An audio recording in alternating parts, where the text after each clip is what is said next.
Hi guys, so welcome to today's video. Today I'm speaking about the vegetarian diet and why I don't really agree with it. So from all the things that I have read over the years and everything that I have applied over the years, I've worked with thousands of people to get body transformations. And what I've certainly noticed is working with people with a vegetarian diet is so much harder. They do not, even if they're eating the perfect vegetarian diet, their response to the training, the response to having less cravings is not good at all compared to people who start eating a more fatty animal-based diet, for example, salmon, fatty red meat. That change alone is so drastic, it's incredible. So for example, and I'll give you two examples. If someone comes to me and they want to drop body fat and they're focused on a vegetarian diet. That being said, I do work with people with a vegetarian diet. I just have to give them some alternatives, but obviously, so there's nothing I can do about that. But the vast majority of people aren't. But the ones that I have worked with, I've certainly noticed, even if they're following a vegetarian diet, which is seem to be perfect and the exact vegetarian diet is the best out there, they struggle with changing their body shape, put any sort of muscle mass on, struggle with dropping fat, normally because their cravings are so high that they struggle with the calories themselves, and they have to eat such different varied food all the time that they find it hard to keep track of their calories. There are some people who can keep track of their calories fine, but at the same time, because it's so much varied food in their diet, they find it hard to just go out and have a steak and avocado. They won't have that, obviously. So they're going to have a bowl of they can have like a poke bowl or something, like a Japanese. They'll have vegetables in there with rice, soya sauce, and they'll think, okay, how many calories that is, and they don't really find it really hard because you've got so many ingredients. With that being said, even as I said before, even if it is the perfect vegetarian diet, I've noticed that it's so much harder for them to get any results compared to the person who goes from a normal diet of just a little bit of protein, normal consumption of animal products, to really increasing their protein levels.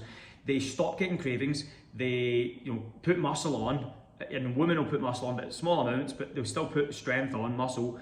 They'll drop body fat, they'll feel so much better, they'll have so much more energy, their hormones will be better. So for example, a lot of people who have balanced hormones, a good biomarker for that would be, how's your sex drive? Are you somebody that has low sex drive? Probably because your testosterone levels are not where they should be. So when you have a lot of protein and your body starts increasing muscle mass and your body starts getting stronger and you start, recovering better and getting all the nutrients that you need, you're going to get a far better hormone balance. And with what comes to that as a good biomarker is things like sex drive, because that's a good sign that your hormones are at the right place. But it's hard because if your hormones are not in the right place, you might just think, I just don't feel like it. But I mean, that's probably not a normal thing, right? So once you kind of come to terms with that, you understand that you should be feeling like that, you should be feeling, have balanced hormones, let's say, then that's super important.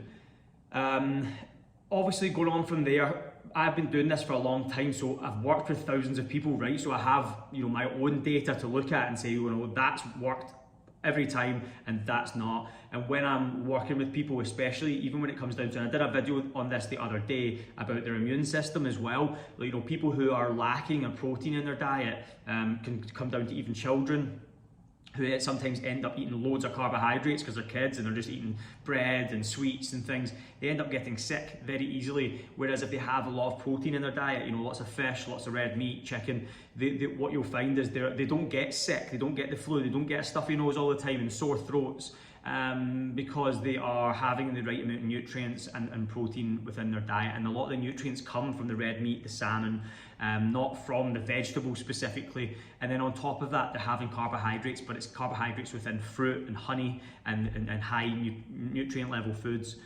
So I hope that helps. Obviously, from the other side, when I'm speaking about the vegetarian side of things, I obviously, as I said before, have worked with vegetarians, and my only option for them is to find whatever protein source they can have and just increase it as high as they can to stop them getting as much cravings, etc., and overeating carbohydrates. And that's why people who are vegetarian over the long run, their body shape is never where it should be. And I think it's quite obvious in that regard.